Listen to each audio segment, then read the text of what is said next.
Victor Porches on the banner. I am going to prison because I dare to serve you, neglect my home, a loyal and dear woman, my wife, and myself. Above all, the things I prize most in the world is the honor of my name. Great is the Lord and the company of him who established Zion in dirt. Cause your light to shine and justice sound, yeah.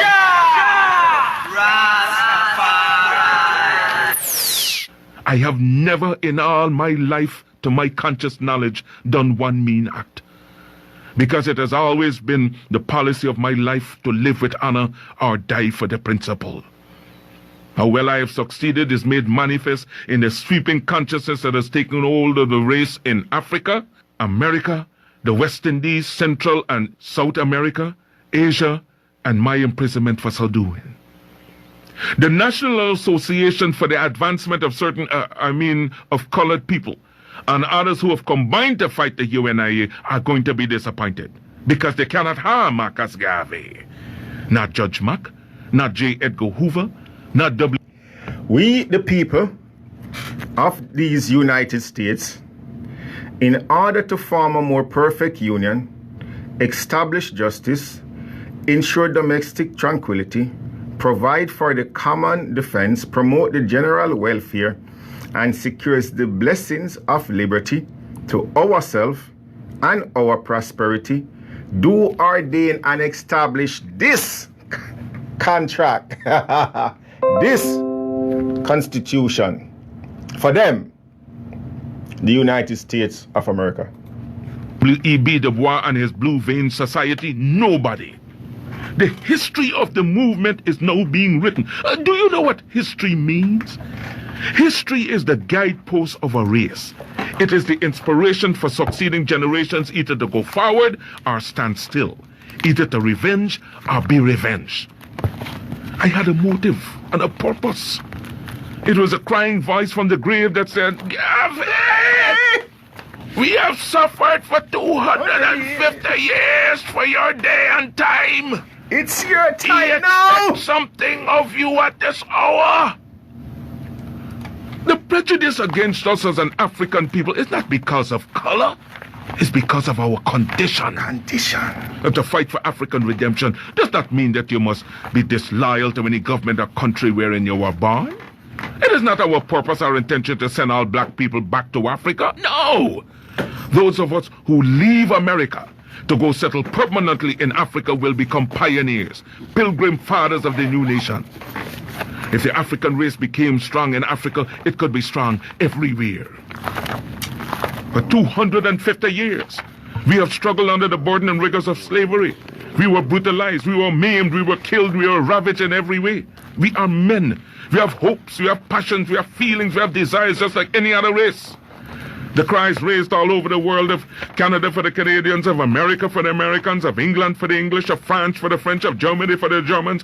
Do you think it unreasonable that we, the blacks of the world, should raise a cry of Africa for the Africans? The Negro is a man. We represent the new Negro. His back is not yet against the wall. We do not want his back against the wall because that would be a peculiar and desperate position. We do not want him there. It's because of this that we are asking for a fair compromise. The Belgians have control of the Belgian Congo, which they cannot use. They have not the resources to develop nor the intelligence. The French have more territory than they can develop. There are certain parts of Africa in which you cannot live at all.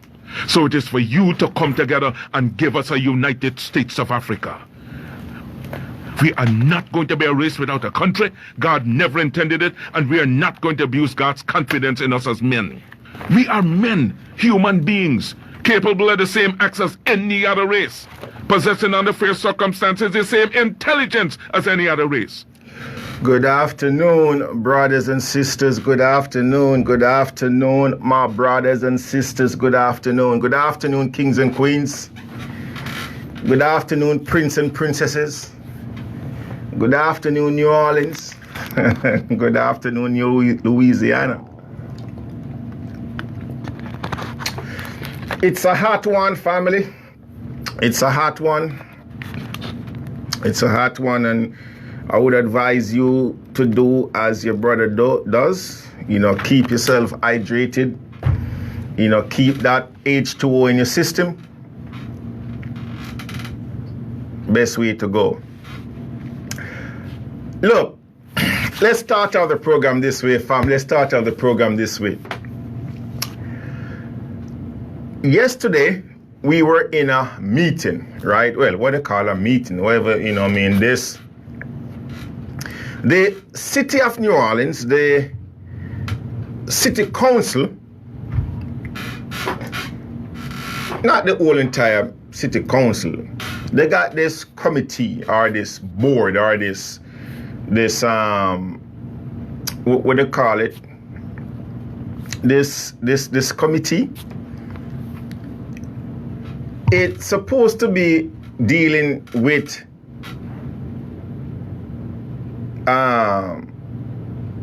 quality of life. This committee, quality of life committee, right? Now, on this committee, you have people like Christine Palmer. Oh my God. Christine Palmer. Just put Christine Palmer and quality of life in one sentence. In the same sentence, then you got Cindy Wynn.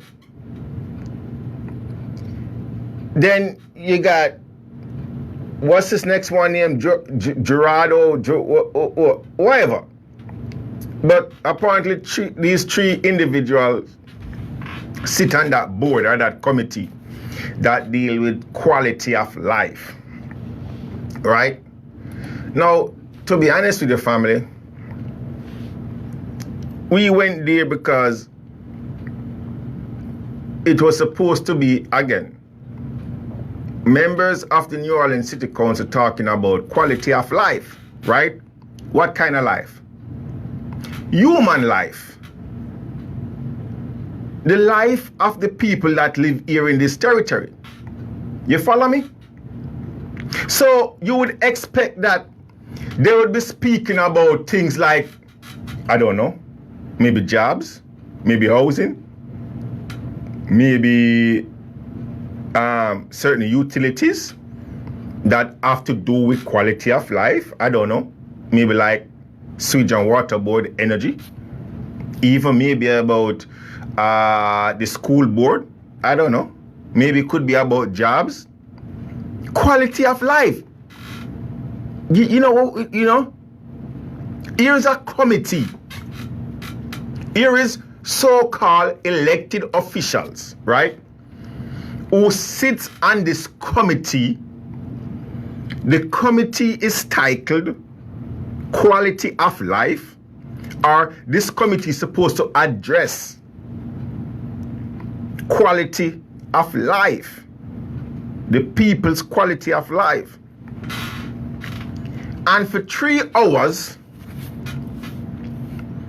all this committee talk about was goddamn tires. Yes, you heard me right, tires. The tires like what you have on your automobile.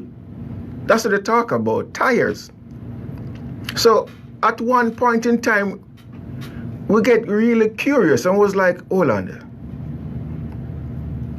Am I in the wrong place? Or did I miss something here? Or am I not fully aware of what this committee is all about? Quality of life. Now, then they enter into the conversation, they delve deeply into the fact that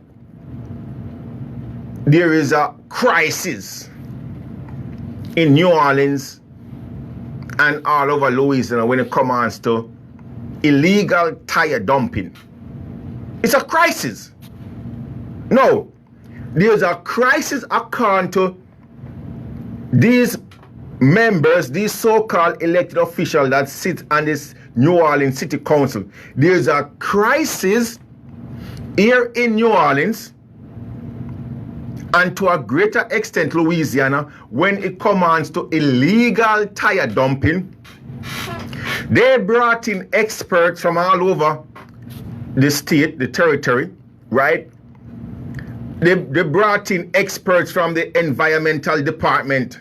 They brought in law enforcement, right? And these people come and they give you the expert opinions and they talk about, you know, the arrests that they made and their disgust with the judicial system, because based on their own policies, they can go up to a certain dollar amount when it comes to imposing fines or sanction, or they can go up to a certain statutory amount when it comes to in terms of years when imposing penalty on these people who are and they dive in it. And I'm sitting there with my few associates, and we're basically, it was like a comedic session for us, because these people are no, again, family, this is what we are saying. This committee that Christian Palmer and Sindewin and what this guy name, man, I can't even pronounce his name. I think his name is Goroso or some G. I call him G, right? They form this committee or this body, and this committee is supposed to be speaking. Listen to what I'm saying carefully now. Listen to what your brother saying carefully now. For those of you who cannot understand this concept, I live, I reside, I domicile in this landmass, New Orleans. We call it New Orleans, which is in Louisiana.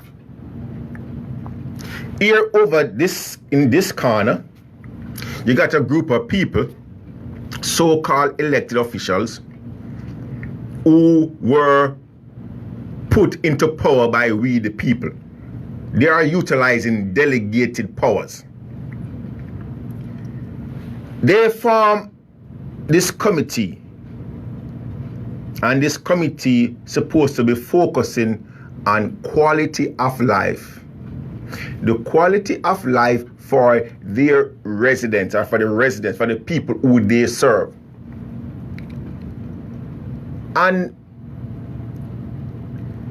all these people speak about for the whole 5-hour session, or how long it was goddamn tires. There was one issue that attracted a few of us, and that's the reason why I was there, right? There was one issue on the agenda that deals with homelessness, right?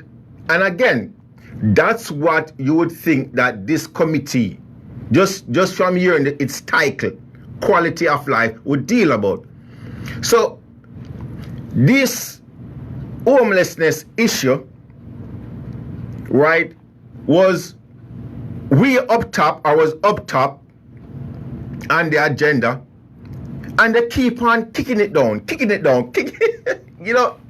it become humorous. It become we were like, what the hell is going on here?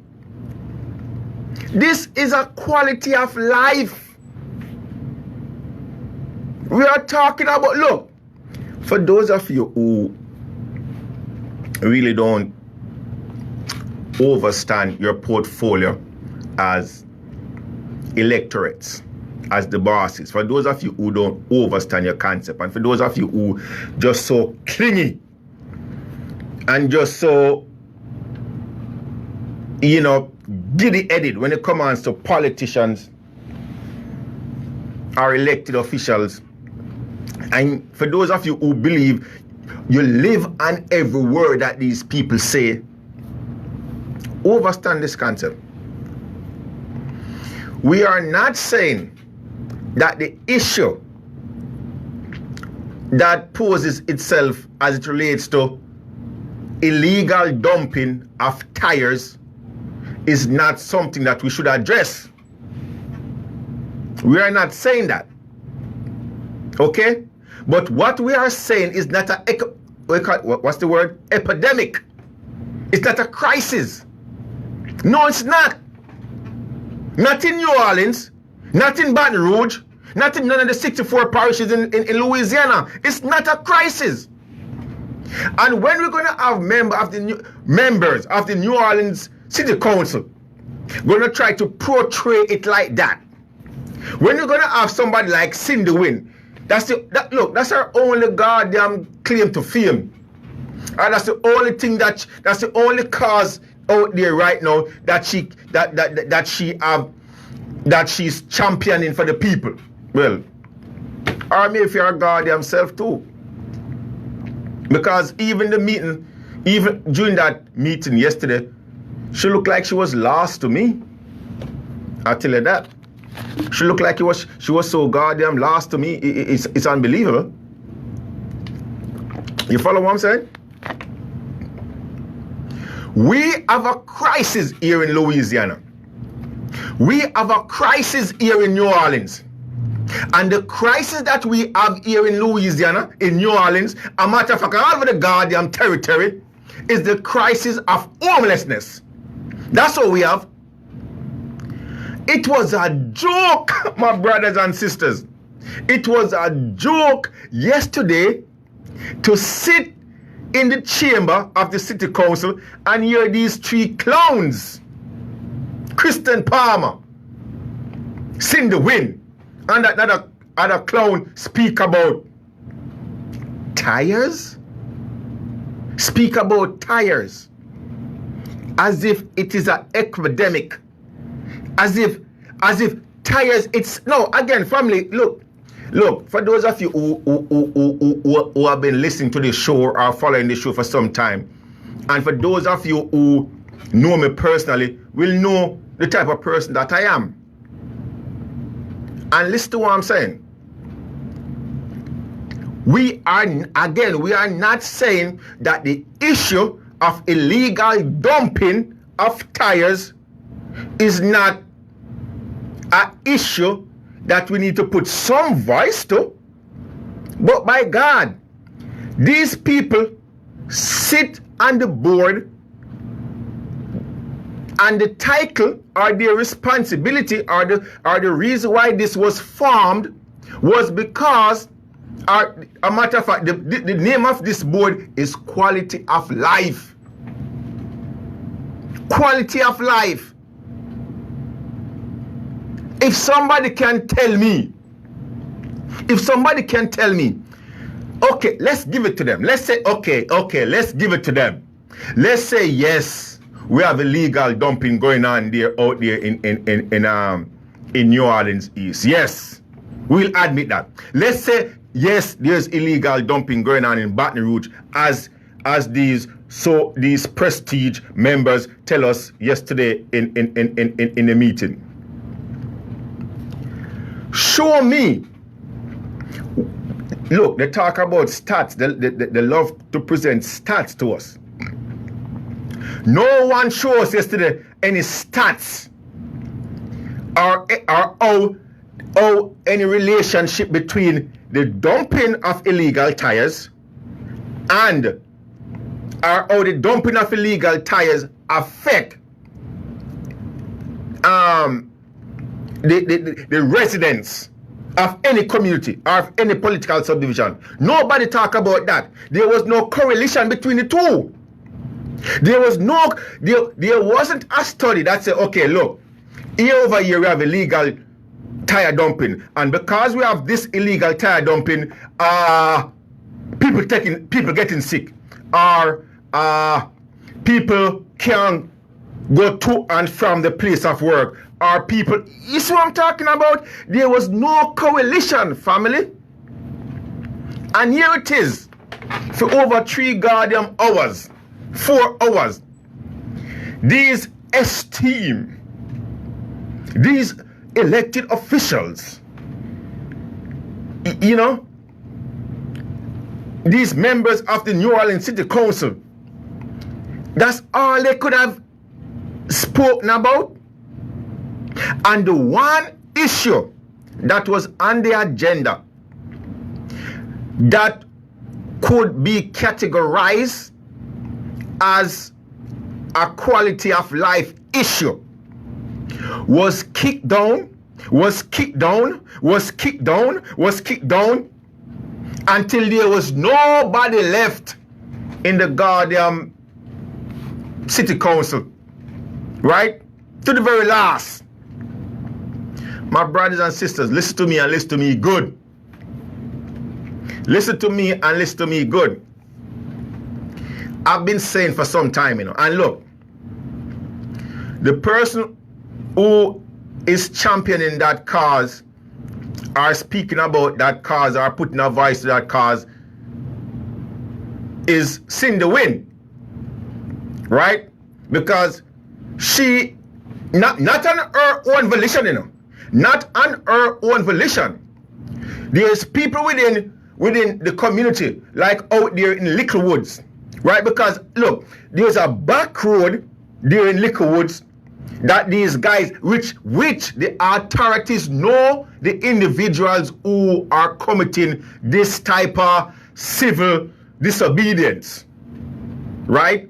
By dumping these tires. And the issue was because they have to pay a fee to dump them legally, right? That's why they choose to dump them there. So the perpetrators of these acts are known by law enforcement.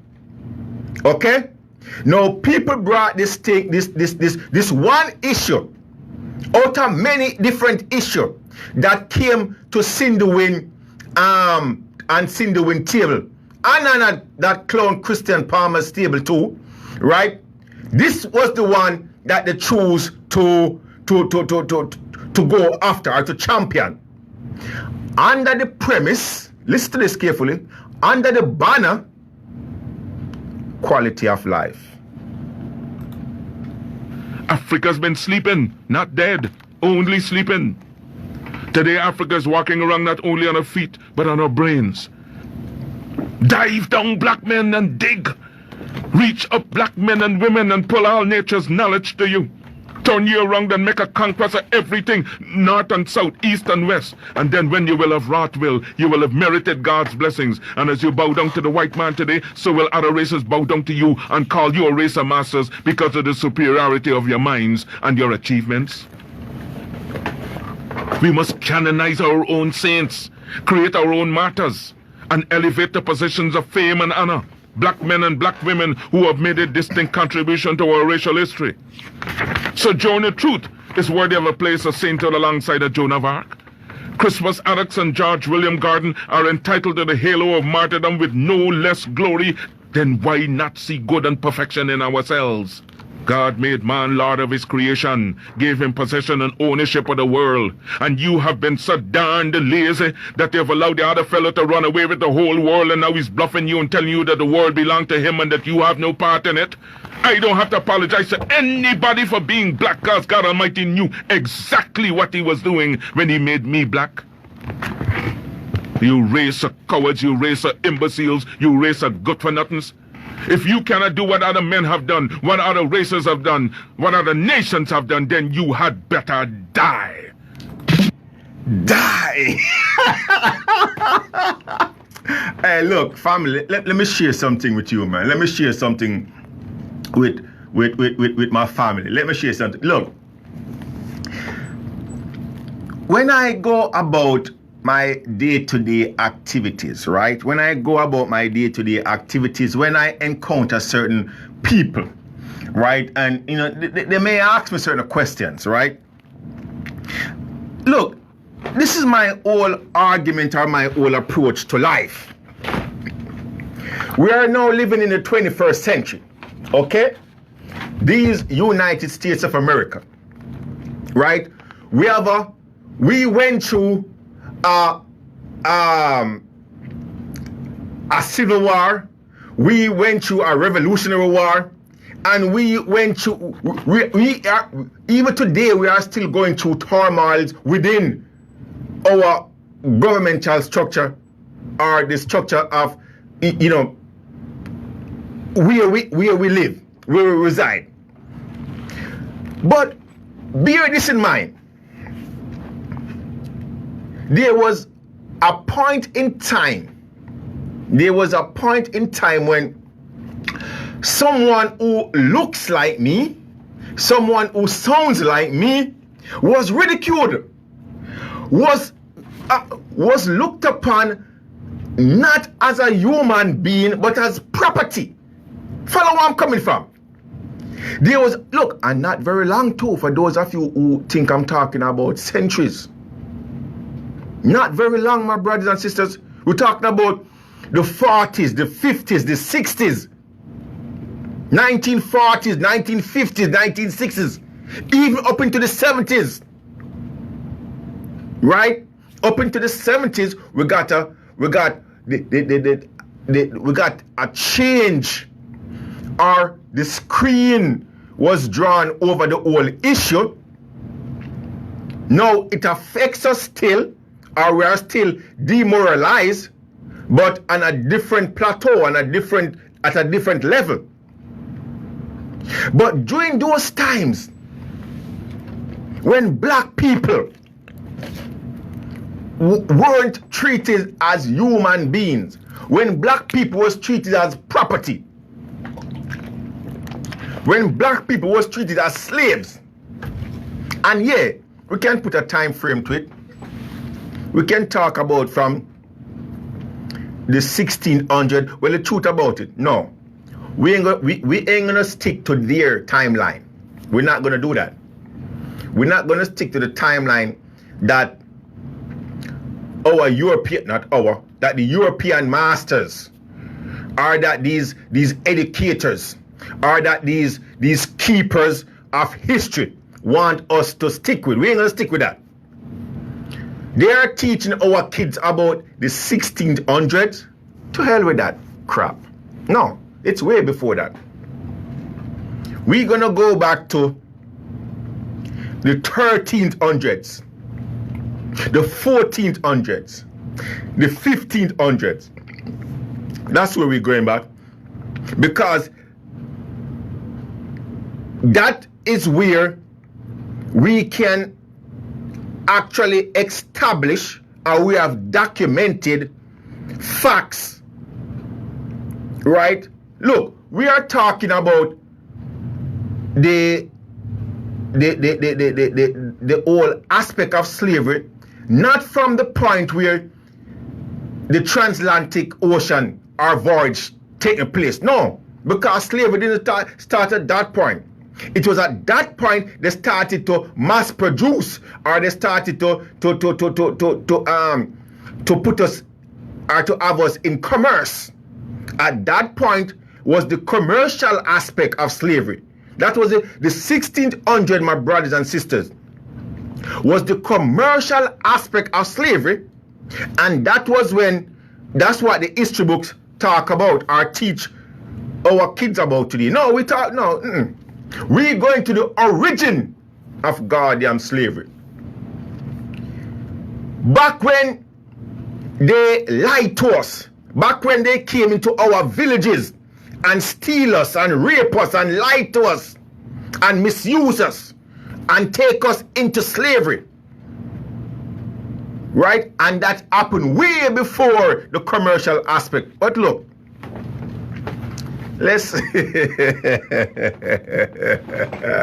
it's all good. Let's talk about a few black people. Let me share something with the family. Where I get my inspiration from, where I get my energy from, where I get my voice from, where I get my attitude from, is from our ancestors. It's from my ancestors. That's where I get my whole outlook on life. That's why when I speak without apology. That's when I make certain comment, I said forcefully, without any water in my mouth. That's when I talk to, that's the reason why when I speak to an ex-man or woman, I don't care what their titles are. I don't care. Because of what my ancestors did way before I was even born. Way before my mommy meet my daddy. Way before my mommy and daddy were even born. There was black men and women out there doing great things. Doing great things. A lot of them, their names don't and will not make it into the history books. Their name won't make it into the history books. But we know that a lot of them sacrifice. Look, I don't want to stray off the topic, because we have we have some serious issues to speak about today. But look, we just came from Africa a couple of weeks ago. Right? We just came from Africa a couple of weeks ago, my brothers and sisters. And we went into the tomb. We saw the tomb or the dungeons where our ancestors was. Where our ancestors lived from anywhere between a day to 3 months. We saw the condition under which our ancestors lived. We saw, we heard, and we saw written documentation of their condition or the condition under which they had was to live. We saw where they would put the more vocal ones and the more high-spirited ones. Let me tell you something, man. I know, look, knowing me, knowing myself, and I say this to many people, if I personally was back in that time, back in the 1400 and the 1500, my black ass wouldn't make it on the ships, because my black ass would have been in the cell. For those of you who haven't visited Mother Africa, you may not know what I'm talking about. For those of you who have, more power to you. The cell, my brothers and sisters, is a small room, not as big as this one. maybe 10 by 10. Maybe 10 by 10. No ventilation, no light. No ventilation, no light. Three doors, steel doors. So if you could have even escaped out of the third door, which is the last door you would enter before going into the cell, if for some miraculous, action or way you could enter, you could exit the third door, you ain't gonna get the second door. And if you could go to the second door, you hell sure ain't going to the first door. The cell, my brothers and sisters, when you enter the cell, you enter the cell breathing God's ear. Our ancestors did.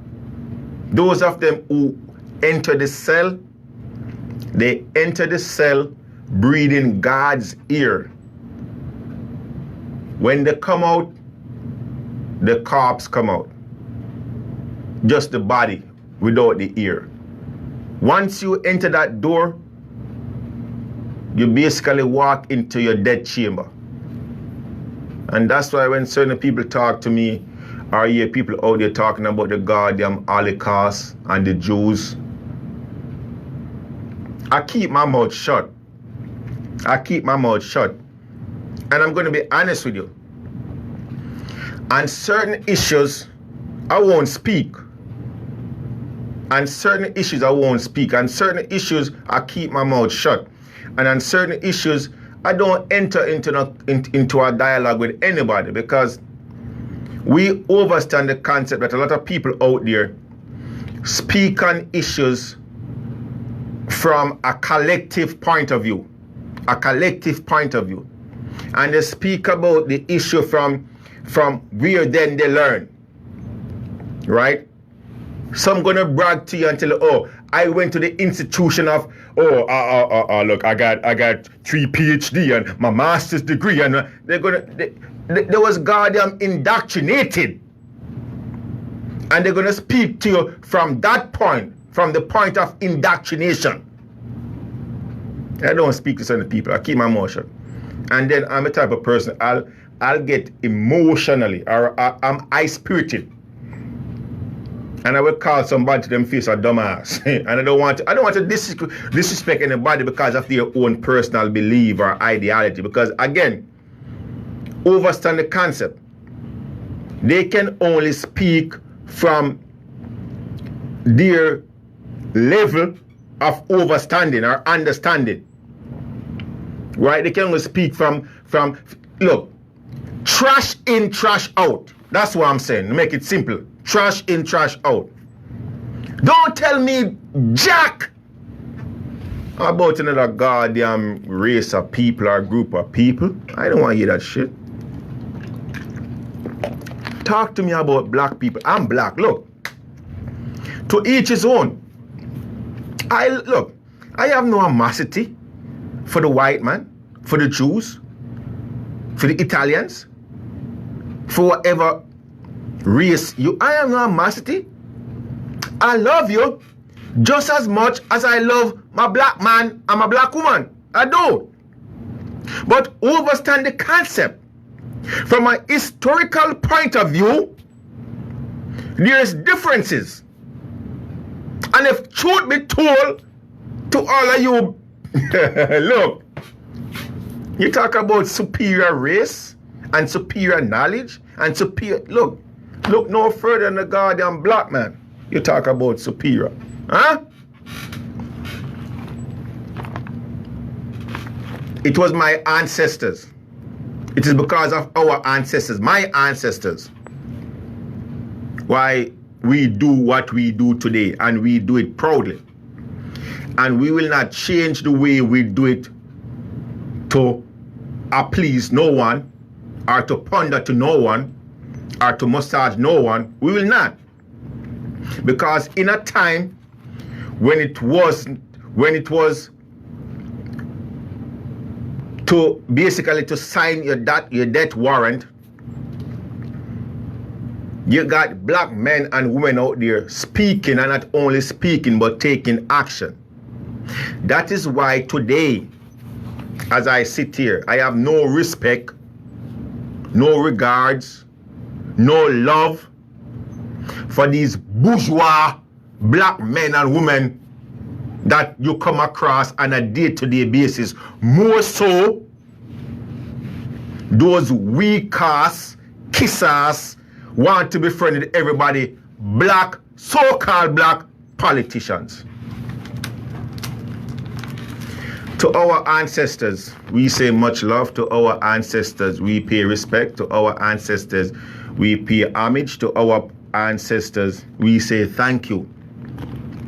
We speak of Marcus Mosiah Garvey, Nanny from the Maroon, Paul Bogle, Fred Hamilton, Maurice Bishop, Malcolm X, Carter G. Wilson, Harriet Tubman, this beautiful 5'4" black sister. I love this. Let me tell you something, man.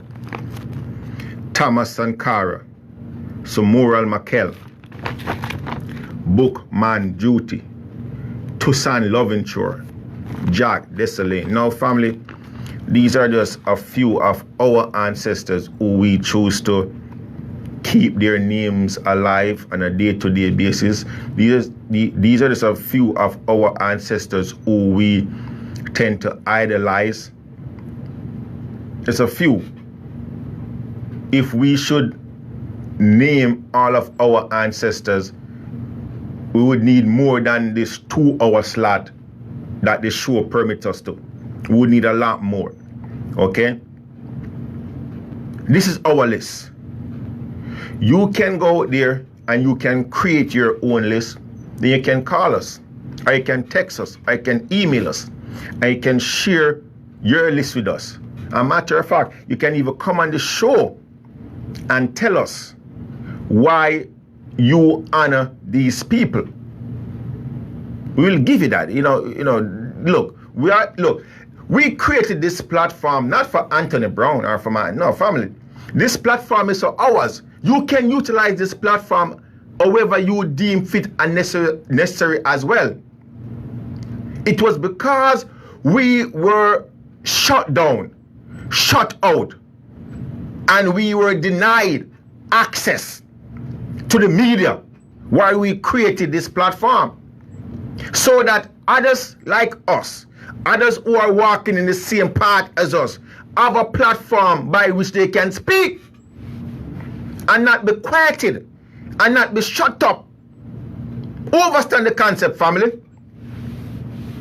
For those of you who have what it takes to let your voice be heard on a platform like this, I know it's not many, but look, I understand. But for those of you who have what it takes to let your voice heard on a platform like this, you can call us here. 504, the number is 504-303-8922. Again, that number is to participate in the show. 504-303-8922. You can also listen to us on the web by going to www.radiogumbocreole.net. That's radiogumbocreole.net. Let me spell that for you. It is RadioGombocreole.net.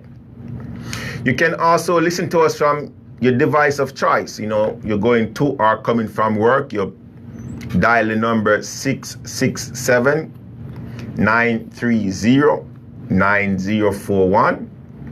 Plug that into your auxiliary device or, whatever device you have, and you can listen to us. Again, that telephone number is 667-930-9041, or you can choose to download that free app. You can choose to go to TuneIn and download that free app. Go TuneIn, Radio Gumbo Creole, and you can listen to us wherever. You could be in Mother Africa and listen to us if you want to by downloading the free app. Okay? Family, look, time on this, look, this first hour went just like that. This first hour went just like that. Look, we're going to start the second hour, and this is how we're going to start it.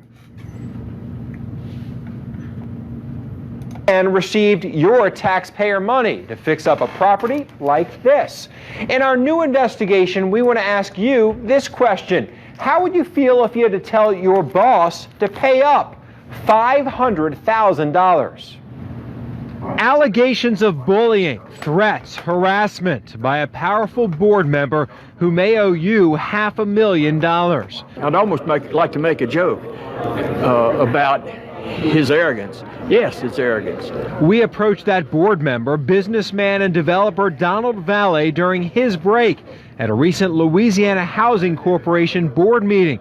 This is Keith Cunningham, the Housing Corporation's executive director. That's my boss. Valle is technically Cunningham's boss, one of 10 members of the Housing Corporation's board of directors, a voluntary board. Cunningham runs the Housing Corporation and reports to the board, which has hiring and firing power. We wanted to ask Valle about federal loans and a potential conflict that's made for an uncomfortable situation for the person he helps oversee, Keith Cunningham. We are the state agency and we're responsible for compliance. Louisiana Housing Corporation oversees compliance for small rental property program loans. The money came from the federal government post-Katrina to provide affordable rental housing with reduced rents. In 2008, Valle received $70,000 loans on 5 New Orleans East properties. Valle promised to fix up the units, offer reduced rents to low-income applicants, and if he stayed compliant, the loans would be forgiven. Here's the problem. Valle has been out of compliance. Beginning in 2013, state agencies have sent Valle letters asking him to comply with the terms of the loan. In a series of letters that cover nearly 5 years, Valley is accused of being non-responsive, having missing documentation, and failing to provide access to the property. The main issue, Valley hasn't supplied the state with tenant documentation. The housing corporation can't verify the income level of his tenants. He's been properly served and notified, and that he has to bring those into compliance or would be subject to having to pay that money back on those particular out-of-compliance units. And that's been the case for about the whole time he's been on this board. Let's reconnect these dots for you. Valley is non-compliant on these loans. He's ignored 5 years of letters. And the agency that is responsible for monitoring these loans is the Louisiana Housing Corporation, the same agency where Valley serves as a board member. The fact is, in my opinion, he serves on this board. The perception of something wrong is the way ethics rules, and even he said that before, standing here about other board members before, just the perception. Well, when you're governing those agencies that govern you, there's definitely a conflict. In the latest letters, Valley is told to respond and become compliant or repay $511,000 in loans and interest. We need to make sure that as we are demonstrating and as we're funding, that we're being proper stewards of the funds. And it would be concerning that we aren't able to hold up our end of the bargain, whether it's a board member or this agency. In a letter to the governor's office, the board chairman said Valley made a direct request to Keith Cunningham, the executive director, to intercede and have the non-compliance issues resolved favorable for him being Valley. The chairman adds Mr. Valley is attempting to use his power to force the housing corporation and its staff to overlook the non-compliance. The executive director has been, I think he's been antagonistic right here to this board, to the executive director many times, and other board members have asked me, what's his problem with Keith Cunningham? Well, Keith expects him to get in compliance with this. He's told our executive lawyer, our counsel, not to send him any more letters. Is that uncomfortable for you that he's your boss, yet you have to oversee something that he's not compliant with? Well, it does present issue. It does present concern. Valley refused to answer our questions, but told us to call his attorney. His attorney, David Culpepper, told us by phone the compliance issue is a bad joke. Valley emailed us Tuesday afternoon and forwarded a letter he sent to the state. Valley told him, I deny all allegations of default, and added Hanno has certified that all tenants are and have been income eligible. The state hasn't responded. What's unclear, if Valley is correct, after 5 years of letters, why has he still been deemed non-compliant? According to the Housing Corporation, nearly 4,500 of these similar loans have been handed out since Valley received his money. Only 452 have been in default, non-compliant. The Speaker of the State House, Taylor Barra, appointed Valley to the Housing Corporation Board. We emailed Barra for a comment. The Speaker's attorney says he wasn't aware of a non-compliance issue. When we sent her the documents and asked for a comment, she never responded. The Speaker has ignored it. The Speaker hasn't done anything regarding it. The board chairman says the Speaker needs to remove Valley from the board and end an uncomfortable situation for the executive director. It's difficult. I mean, I don't know how to score it, how difficult it is, but it's difficult because he shouldn't have to deal with it. Our executive director should never have to even discuss this matter. It shouldn't be before us. So, in other words, Mr. Valley shouldn't be on the board, or the loan shouldn't be administered by I think this? the loan needs to get brought into compliance, or he needs to be removed From the board. That's my opinion. It's out of compliance. It's been out of compliance the whole term he's been on here. He's been here 2 years. That's long enough to get it in compliance. To see many of the documents we included in... Family, look.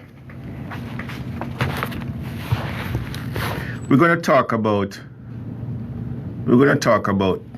this clip in a second. But let's establish some foundation here. Post-Katrina,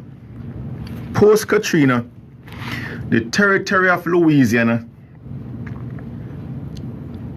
was allocated $105 billion. Listen to what your brother saying carefully. $105 billion. $105 billion. A matter of fact, under President Bush, right? Under President George W. Bush, the 43rd president, President Bush sought from Congress $105 billion to assist the people of Louisiana, seeing that this was at the time, this was the worst natural disaster that ever faced any United States territory, at least in modern time, right? People all over watch New Orleans underwater, watch the National Guard rescue people off rooftops with chopper. People saw the devastation and the condition that people had was to live in the Superdome. It was horrible. It was Katrina that brought your brother here to Louisiana. The federal government actually give $71 billion to Louisiana for the Katrina devastation. When that money came to Louisiana, family, they break down the damages. The damages of Katrina was breaking down into categories. And the categories was minor, major, and severe. The major and severe categories are the major and severe territories was in zip codes. It was allocated by zip codes. Zip codes like zip codes like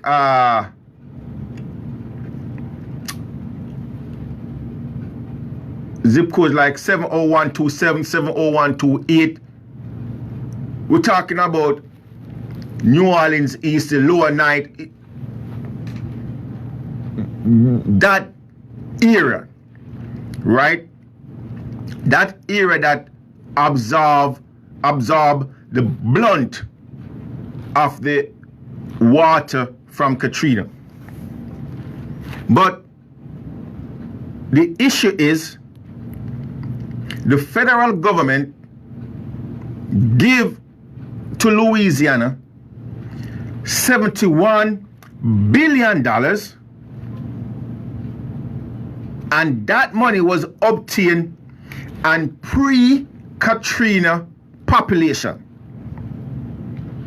It was given based on pre-Katrina population, meaning that they take into account the amount of people that had reside here pre-Katrina, the amount of business and the amount of property, right? And that's how that money was allocated. That's why that money was generated to assist that amount of people, that amount of business, that amount of devastation. Now, when you use the term federal government, think of the federal government as not one entity, but various departments. Think about them in that light. So here's the federal government. Uncle Sam, your daddy. Here is the federal government, but within the federal government, there is certain department, there are various different departments that oversee or control certain or different activities or have different portfolios to govern.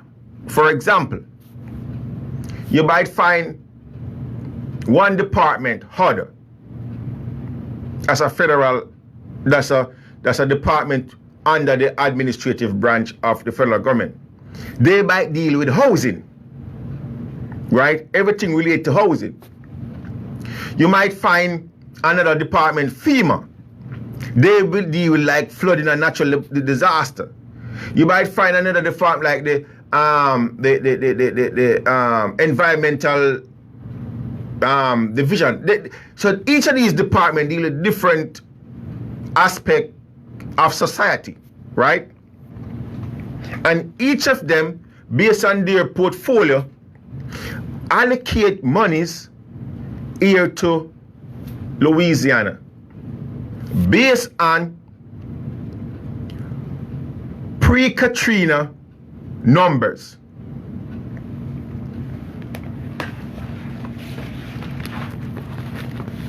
We have been asking, when I say we, myself, and certain organizations, certain individuals here in Louisiana, I've been asking now for the past, 12, 13 years, or however long Katrina, which Katrina was in 2005, right?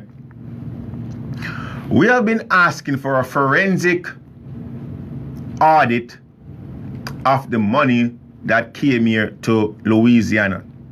And we have been laughed at, we have been mocked, we have been shunned, and we have been ignored.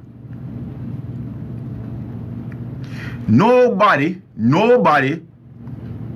either from the Blanco administration, either from the Edwards administration, or either from the, what's that Indian one name, that one before Edwards, none of them can tell us the expenditure of that money or can show us any type of paper trail towards that money. But on the other hand, we could show them all the monies and we itemize it for them. We have that information. All the money that came here to Louisiana, how much money was allocated per department, and to do what?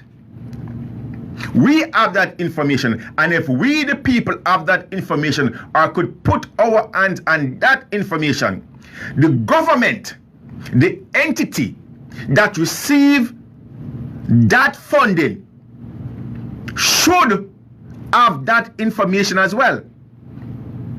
So when we ask the state government or when we ask the local municipality to show us or to give us a reporting on all that money that came here post-Katrina, and nobody can answer us, we are having a problem, family. We have a serious problem. Now, let's go over something real quick. Here it is, a few weeks ago,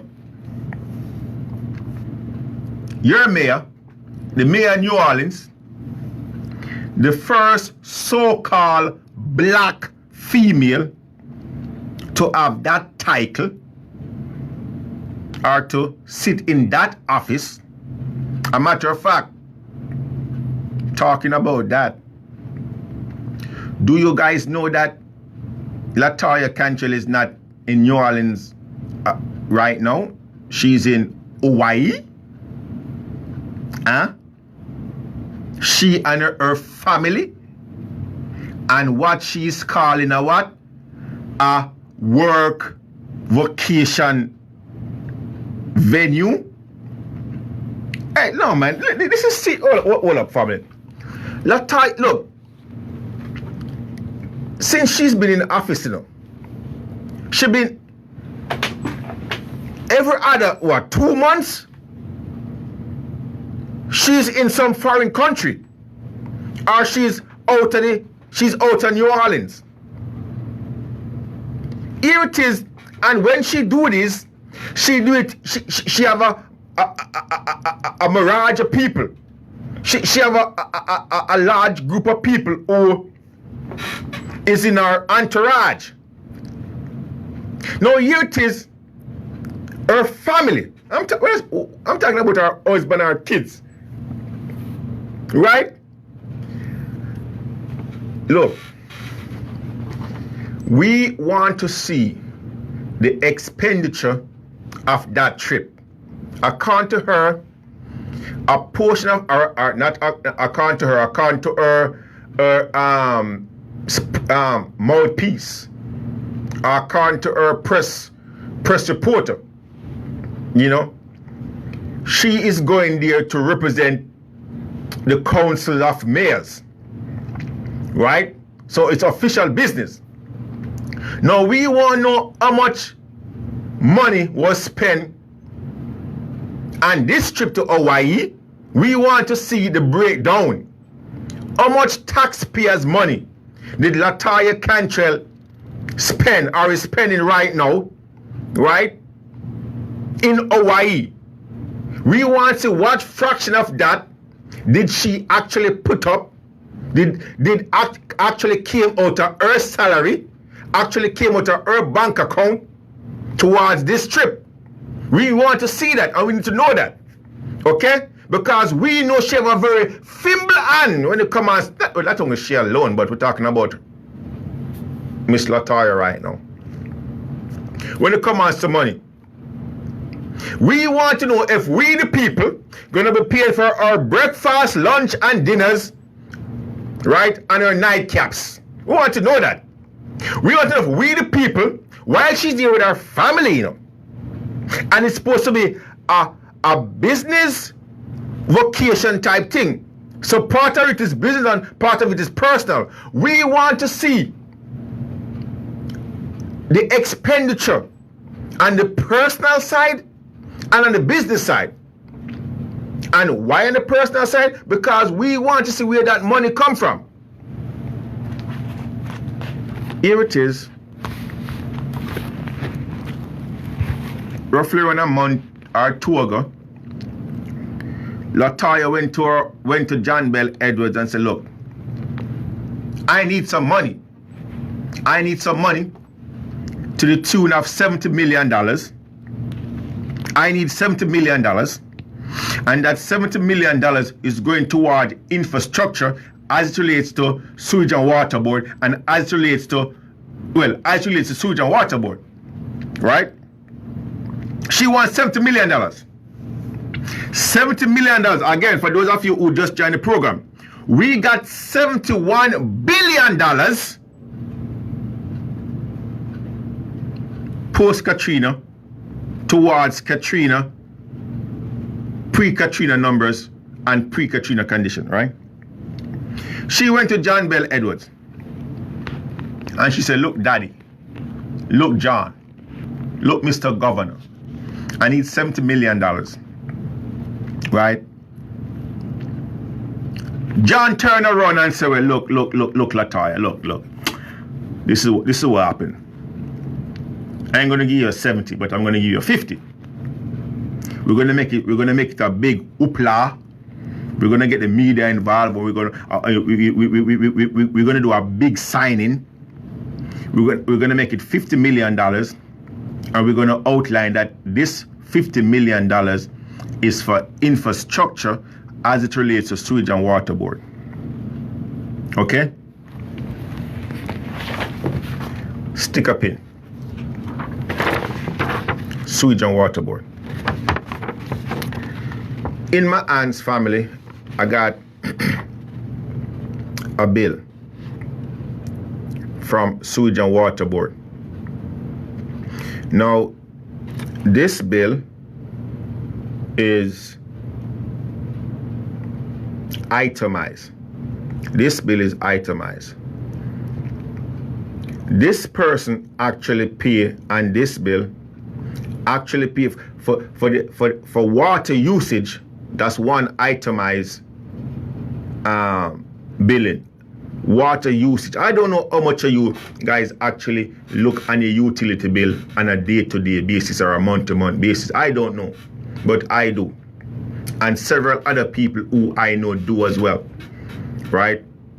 And sometimes when I look at my bill, look, at one point I think I was alone in this camp. But I recognize, because I think I was alone, so I asked myself, I said, Anthony, are you tripping? You know, look, family, I'm serious. I asked myself that question. I got my utility bill and I asked myself, I said, am I tripping? And just to answer that question for myself, I go out and I asked a couple more people and I asked my neighbor, because I want to make certain that I wasn't tripping. I wasn't looking at this from a different point of view. And a lot of people tell me, say, man, you ain't tripping, boy. You're on the money. This person itemized bill actual usage is for $40.30. That's the actual amount of water that they utilize, okay, as the customer. Sewage and Water Board is over here providing a service to you, the customer. The amount of water that this person consumes for this billing cycle is $40.03. The second itemized actual charge that's on this bill, actual charge. There is two actual charge on your Sewage and Water Board bill. Two. The water usage, and then this second one that they refer to as residential sanitation charge, unit 1. And on this bill, it's $24. Right? $24. Now, if you combine these actual charges, which is the actual amount of water that you use, and this so-called residential sanitation charge, this is the charge that, you know, you put your garbage can in front of your house and they pick it up, you know, maybe twice a week or whatever, or often they pick up that and they dispose of the trash, right? They charge you for that service. And that service is placed on your Sewage and Water Board bill. Because some way, somehow, they are intertwined. All right? So that is the two actual charges that's on this bill. Every goddamn thing else on this bill, family, is taxes. Everything else on this bill is taxes. Right? Now, this actual bill, if paid before the due date, is $134.87. Listen to me carefully. If paid before the due date, is $134.87. Right? Now, when you look, so if you add the two actual charges, which is $40.03 and $24, so 40 and 20, that's 60, so that's $64.03. That's your actual charge. So what does that tell you? 70% of this bill is taxes. 70% of this person's Sewage and Water Board bill, a bill to which they get every month, once a month, they get this bill, right? This is a recurring bill that every homeowner, business owner gets. Establishing for Sewage and Water Board a revenue stream. Establishing for Sewage and Water Board a constant revenue stream. Sewage and Water Board have a monopoly on this system. There is no other entity out there who provide such a service like this, like what Sewage and Water Board provided. Hence, giving them a monopoly on the system. This is a constant revenue stream for Sewage and Water Board. Look, a couple other itemized things on this bill I'm gonna touch real quick. Also on this bill, itemized, and again, I hope I'm not losing anybody. The reason why I'm going over this bill, because we're coming back to this issue over here about the $71 billion that we get after Katrina, and about this so-called $50 million that Latoya and her friend John Bell Edwards balloon out there in the public to let we believe that they're going to utilize that money for Sewage and Water Board or for infrastructure. Okay? We're coming back to that. We're just making a point. One of many points that we could make. I'm going to show you some of the ridiculous taxes that we, the people here in New Orleans, Louisiana, is paying. Look, we're speaking on or about New Orleans, Louisiana. We ain't speaking about anybody else right now. For those of you who are listening to us all over the country, for those of you who are listening to us in the other parishes here in Louisiana, you can go and check your bill and compare your bill to what I'm saying.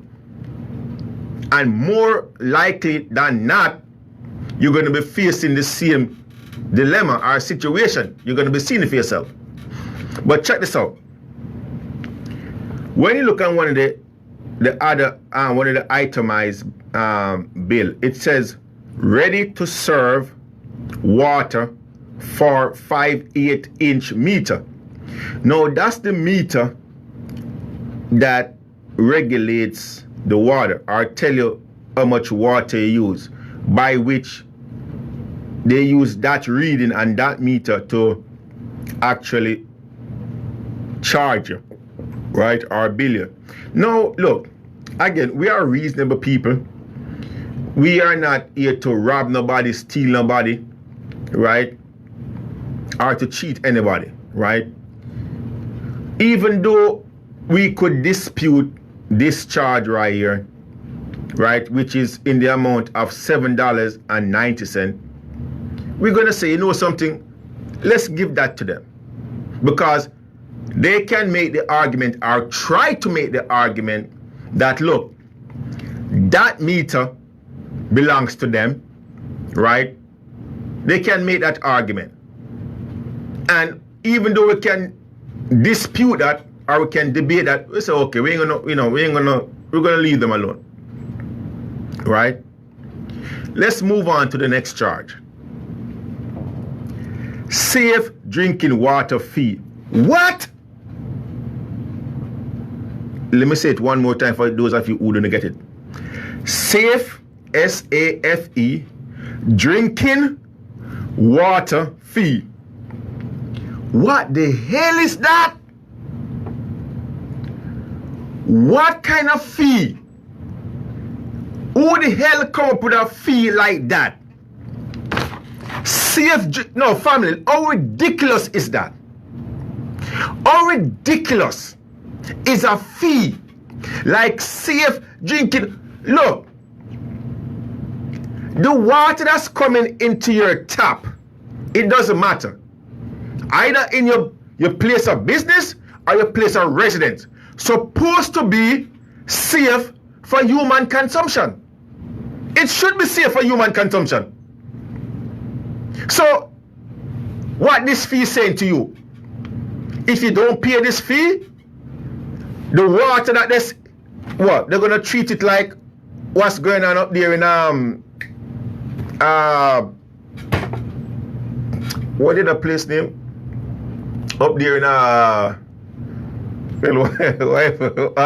Michigan or wherever. Huh? How silly, how ridiculous, how deceiving, how downright dirty is a fee like safe drinking water fee? Here is a entity or a body rendering a service or providing a service to a customer. Just think about you going into a goddamn restaurant, family, with your family, and you order a plate of food, right? And the waiter come over to you, or the cashier, someone's come to you and say, look, okay, I know you just ordered some jerk chicken a while ago with some steamed rice and some, cabbage on the side, or, I know you just ordered some fried plantain a while ago with some escabeche fish and, or some soursop juice, or, but look, this is what happened.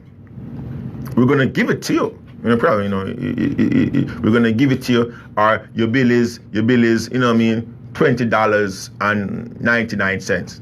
But just to make sure that this food is safe for you to eat, right?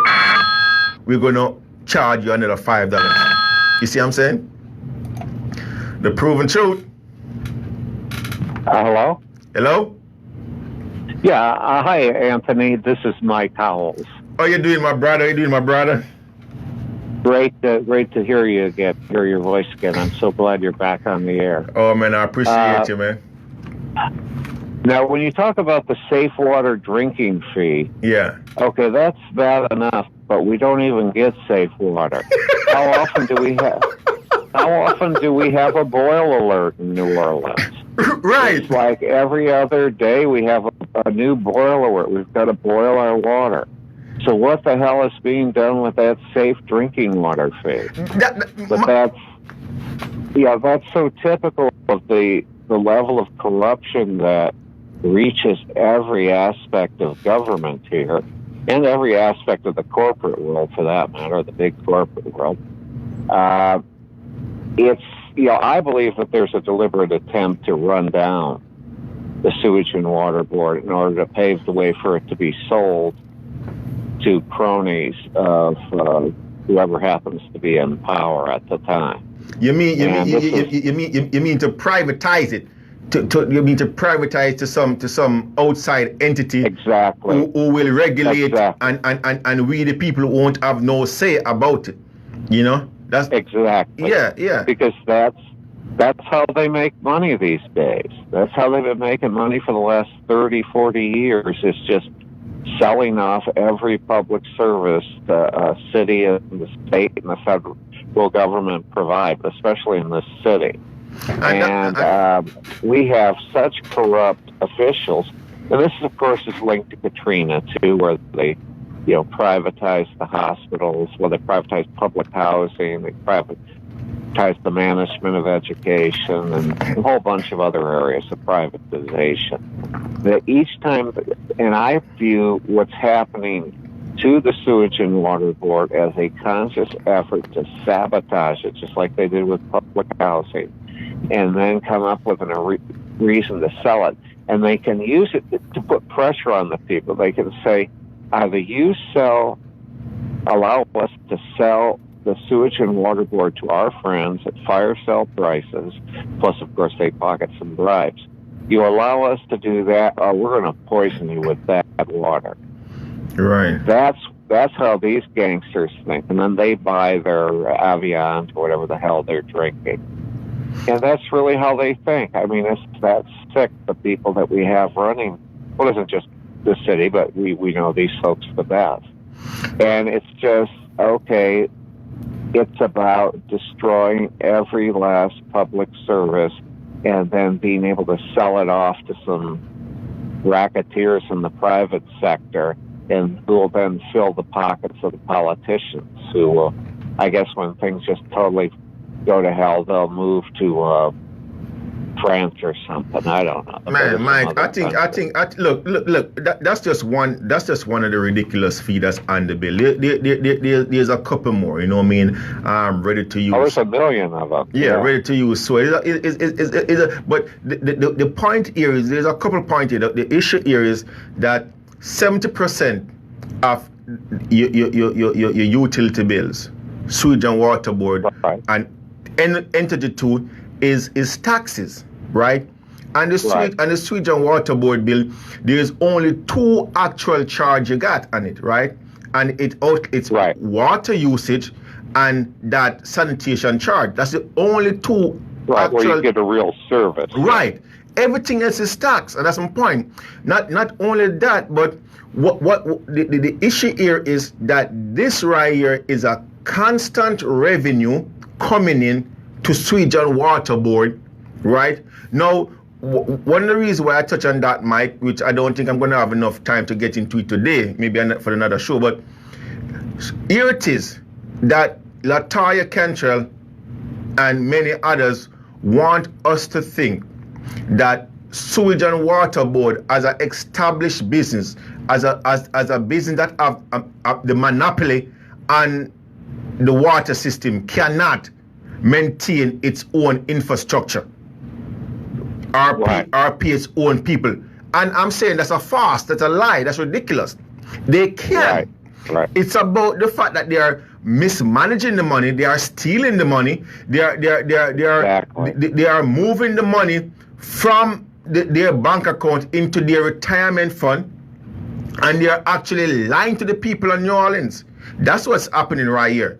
You know, I agree. It's ridiculous. You know what I mean? You know, but and Mike, with that, you were talking.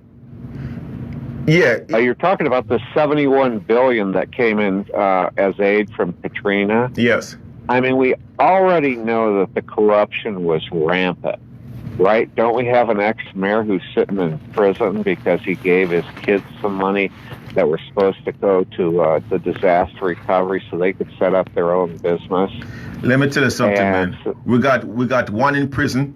We got the previous one that just leave office. Suppose his ass, Mitch Landry, supposed to be going in prison right now. But the only thing about the only difference with Mitch Landry and Ray Nagin is that Mitch Landry is thinking strategically. What he did, he make sure that he have his brother there in the federal district attorney's office. He have his sister them on the judicial bench as judges. So he makes sure he cover his ass by putting people having his family members out there to cover his ass. And that's the only reason why Mitch Landry criminal ass ain't in prison as yet. You see what I'm talking about?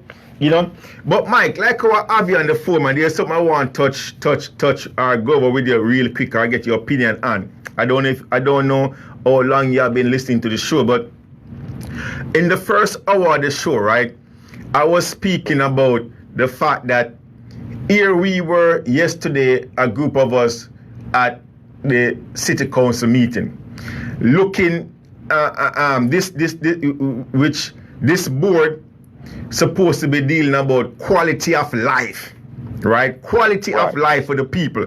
And we sit for nearly 3.5 hours, if not 4 hours, Mike, listening to a speech or a play or whatever you want to call it about tires, about illegal tires. The one issue that had was to do with quality of life, homelessness. That issue was kicked down to, I think, the last thing on the agenda. Exactly. It really showed the priorities of the committee. Well, the committee showed its priorities as in April, because that was the last time they were supposed to have a meeting in April, and then they canceled it at the last minute, a week before City Council voted on a law that regulates the removal of homeless encampments in New Orleans. And that meeting, the April meeting, would have given everyone a last opportunity to talk and give input about this issue. Right. But the Quality of Life Committee cares so little about the homeless, and probably most other people in the New Orleans, that they canceled it at the last minute. We went down there, and there was and plus there were some people from some homeless shelters that went down. And they just basically told us staff off. And that we're not worthy of being heard. But of course, when it comes to a meeting about tires, God knows that's the great curse of humanity here. Mike, I don't want that they will spend eternity. Yeah. They had people bust in from Baton Rouge. I wonder how much that cost. That's what I'm saying. They had the Department of Sanitation and the Department of Environmental Quality. Right. How much did that cost? And they complain about having to spend so much money on any service that benefits anyone for any reason. And it's just so ridiculous. But it's clear their priority. They're on a hustle. You know, it looks good. It looks good arresting, basically, people who dump tires, okay? Right. And they're mostly working-class black people who they showed pictures of. And they just dumped them off. Not to say it's specifically a racial issue, because in predominantly white parishes, it's predominantly white people dumping the tires. Right. But I mean, it's like these people on the committee are so offended at a few tires laying around that they have to go on a rant. But they don't care about the people laying around. They don't care if they're dead in the street. Mike, I don't know. They're just concerned about their tires. And that's what I'm saying. Else's tires. I don't know if it's just me, but I'm thinking, I look, Mike, I could be wrong. Say if I'm wrong, tell me. But I'm thinking the Quality of Life Committee, right, supposed to be talking about or involved with issues like maybe homelessness, maybe education, right, maybe jobs, low-income jobs, maybe something have to do with health care or health issue. You see what I'm saying? I could be wrong, but that's what I think, Mike. I agree. You know, we're talking about human life here, right? That's what we're talking about. Quality of life. What type of life? Human life. Whose human life? Right. The people that reside in those political subdivisions that put you guys in public office. That's what I think, Mike. So you know what I mean? I could be wrong, but I'm like, God. Well, that's what I think. You know, I'm like, damn, we're gonna spend 3 hours, right? 3.5 hours listening to them rant about tires, right? And they bring in all these experts from all over, from Baton Rouge, giving you stats about virologists, right? Giving you stats about how much tires is dumped and where especially. I'm like, what?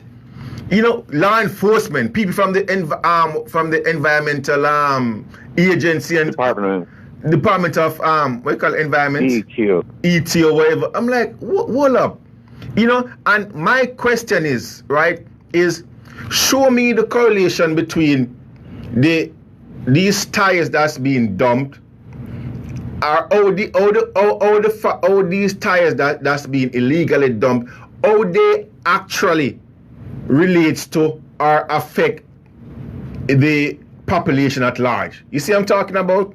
That's my issue. Right. And I doubt they can show us that. How many families were affected? How many families got sick because these tires got dumped? How many families couldn't go to and from the work because these? You see what I'm talking about? How many families couldn't drink the water? None. Exactly. We're talk about dumping these tires in New Orleans is in some back roads, some vacated properties, right? No, we are not saying that's right. That's a civil issue that we need to address. And based on what we saw and heard yesterday, the authorities know exactly who is doing this. The people who are doing this. You see? So what's the big outcry? What's the big hoopla about? when there is issue, when we have people sleeping on the goddamn Claiborne Bridge. Not only the Claiborne Bridge, but we have people here in the territory of New Orleans that's sleeping underneath every single overpart or underpart. There's not one highway that you can go or underpart that you can go in New Orleans and you don't see a family sleeping there, Mike. Not one. Well, here's just a side view. Okay, we've got to spend 3.5 hours listening about tires, abandoned tires. And I each year pay attention to the University of New Orleans, which puts out a poll about the chief concerns of the public regarding quality of life in New Orleans. Yeah. And not one person out of like 2,000 mentioned tires. Right. Not one. Right. And they've been doing this poll forever. Right. Okay, so it's not like I'm talking about a bunch of cranks. They know how to do a poll. I used to go there. Right. And so we've got these issues. But then on top of that, there was injury upon insult. Okay? Or insult upon injury, let's put it that way.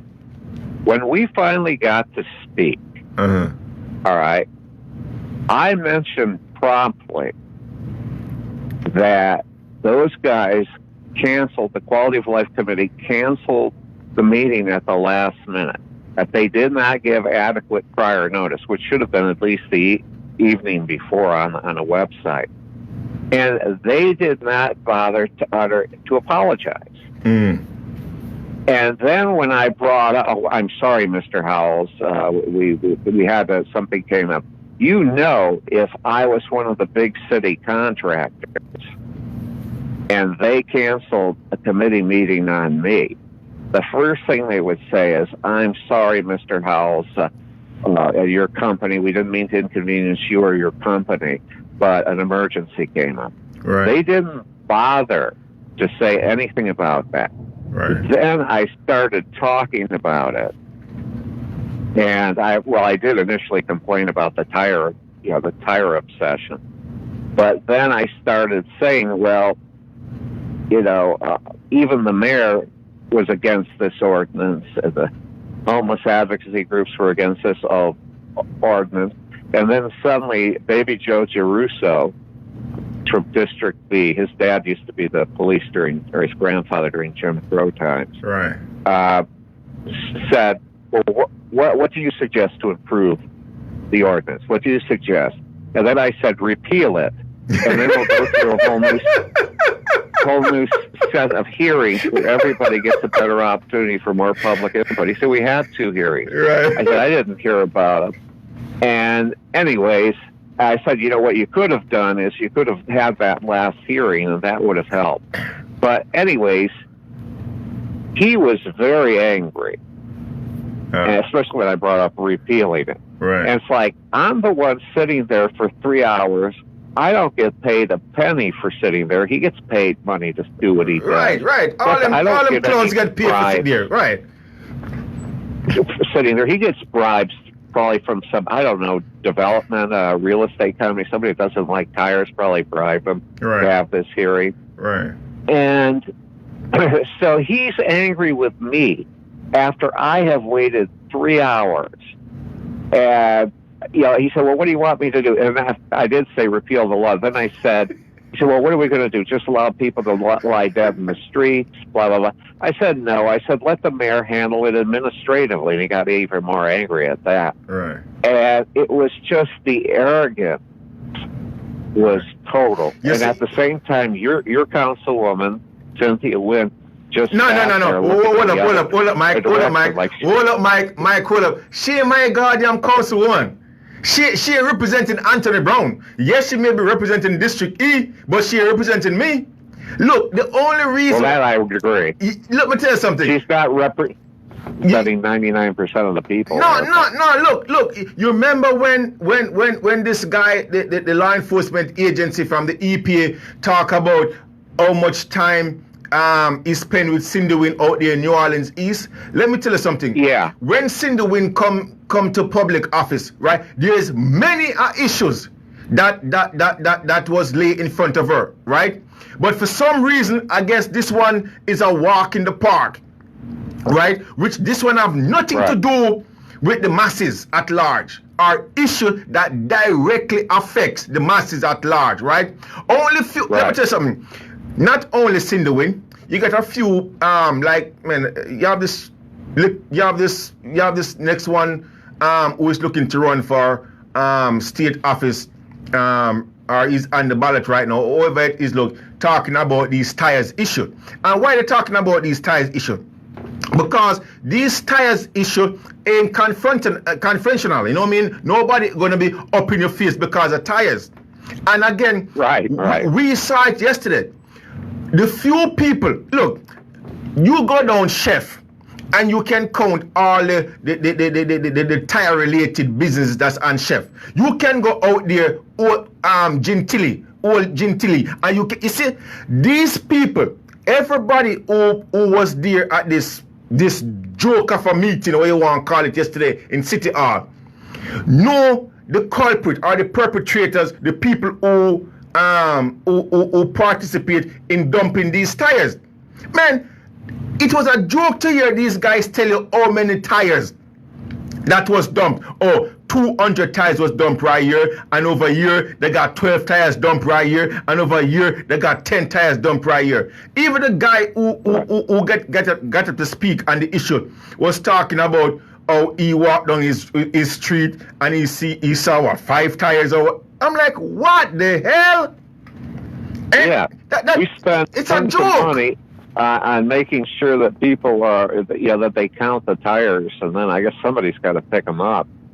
But is that the big issue? Is that one of the top 10 issues really holding, making life so hellish for most people in New Orleans? Quality of life, Mike. That's what it is. Quality of life. Latoya Cantrell went and begged John Bell Edwards for $70 million. John give her $50 million to talk about infrastructure. Infrastructure is quality of life right here. We have on our water bill this ridiculous fee, safe drinking water fee, right? Which we have boiling water advisory in New Orleans East. Man, you can't even count the amount of time we have. That right there is quality of life. These are the issues. We have so much people living on these goddamn bridges, right? We have kids. She's the one who, Cinderwin was the one who was talking about how these juvenile kids was rampant or was getting out of control, right? Because her dad happened to get, according to them, carjacked. Let me tell you, Cinderwin and our so-called friend, you don't have a clue what carjacking is. If you call what happened to your dad carjacking, let me tell you something, the half have never been told. These are issues that quality of life issue that affects everybody, or a vast majority of the people out there in New Orleans East, right? But this is the issue. This is the issue. Look, when we took to her the issue, Mike, we took to her the issue of the fact that you have a company like CivicSource.com, and you have this present administration, like the previous administration, who is entertaining a piece of crap that they call a contract, right? We tell her, look, when it comes to people losing property here in Louisiana, your political subdivision, District E, the people in the lower 9th ward, in the 7th ward, out there in New Orleans East, we are the people who lose our property the most to this criminal organization, CivicSource.com, and to the whole criminal conspiracy that starts from the tax assessor's office, Errol G, and his criminal ass, and Latoya Cantrell admin. These are issues that are quality of life issues, Mike. You gonna tell me crap? Exactly. Tell me crap about tires? Come on, man. Tires. They won't touch those issues with a 10-foot pole. When is the last time you've heard anybody talk about CivicSource.com except for you and a handful of other militants? It's just flagrantly illegal. Man, and God knows how much money is stolen. Man, and people are losing their homes. How much more important can it get, especially for a quality of life committee? This operation is causing people to lose their homes. Right. Let me tell you, man, people losing their house left, right, and center. People are homeless left, right, and center. People are struggling to pay to keep food on the table. Those are the issue. Look, it's an insult to the people of New Orleans. No, it's an insult to the people of New Orleans on many different fronts. When you look on that committee, you have Cindy Wynn, Christine Palmer, and that other clown, what's his name? Jeruso? Joe Jeruso. These are the people that form this committee. Come on, Mike. Yep. Come on. It's bad. Come on, Mike. It's bad. Come on, Mike.